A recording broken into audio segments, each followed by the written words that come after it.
विष्णु हमारे साथ लाइव जुड़ गए। विष्णु, सबसे पहले तो मैं जानना चाहूंगी कि गृह मंत्री अमित शाह का दौरा, काफी कुछ देखने को मिला, कई मीटिंग्स हुई, उनकी नाराजगी भी सामने आई। ऐसे माना जा रहा है कि पहली सूची पर मोहर लग चुकी है, अब क्या माना जाए कब तक आ जाएगी?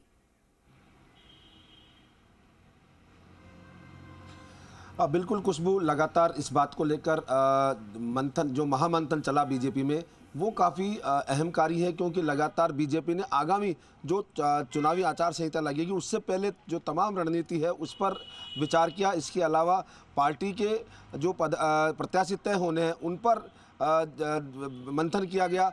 कुल मिला के कहा जा सकता है कि बीजेपी की जो पूरी चुनावी संगठनात्मक गतिविधि है उसको लेकर यहाँ पर व्यापक रूप से मंथन किया। इसका अंदाज़ा इससे भी लगाया जा सकता है कि रात 8 बजे बैठक शुरू होती है और सुबह 3 बजे के बाद तक लगातार बैठक चलती रहती है। तो कहीं ना कहीं पूरा जो मंथन है वो एक दिन होकर यहाँ पर किया गया, एक दिन में पूरा मंथन यहाँ पर किया गया। रही बात पार्टी के प्रत्याशियों के नामों पर मुहर लगाने की, तो ये चर्चा निकल कर सामने आ रही है कि अगले कुछ घंटों में यहाँ पर बीजेपी की सूची आ सकती है।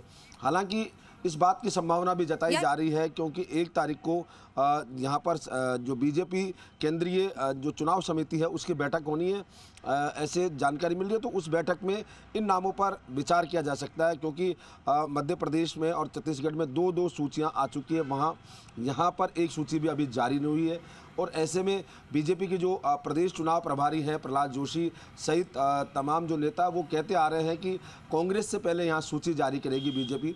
तो कहीं ना कहीं ये अटकलों को ज़्यादा बल मिल रहा था और अब लगातार इस पर होंगे। वहीं दूसरी ओर एक संभावना ये भी जताई जा रही है, क्योंकि जो राष्ट्रीय स्वयंसेवक संघ है वो कहीं ना कहीं पूरी मंथन अपने अलग स्तर पर कर रहा है, और उसकी आगामी जो कुछ 3 दिन 4 दिन जो बैठक होने वाली है 3 दिन, उसको लेकर उसमें विचार किया जाएगा कि किस तरह से पूरी ग्राउंड लेवल पर क्या स्थिति है बीजेपी को लेकर। तो संभवतः उसके बाद सूची आएगी, क्योंकि कहीं ना कहीं संघ के जो है कार्यकर्ता और स्वयंसेवक है वो नीचे स्तर तक लगातार ग्राउंड लेवल पर काम करते आ रहे हैं और साल भर काम करते हैं।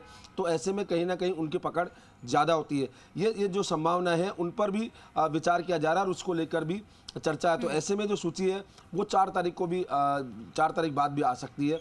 कुल मिला के ये है कि सूची अपनी जगह है। वहीं दूसरी ओर मिशन वडोदरा को साधने के लिए लगातार प्रधानमंत्री मोदी यहीं पर आ रही थी। मैं जानना चाहती हूँ कि प्रधानमंत्री के लगातार दौरे देखने को मिल रहे हैं, इन दौरों से क्या निकाला जाए? क्या जो ये प्रधानमंत्री जो है, क्योंकि बीजेपी ने कह दिया कि प्रधानमंत्री के चेहरे पर चुनाव लड़ेंगे, क्या इसलिए प्रधानमंत्री के दौरे हो रहे हैं?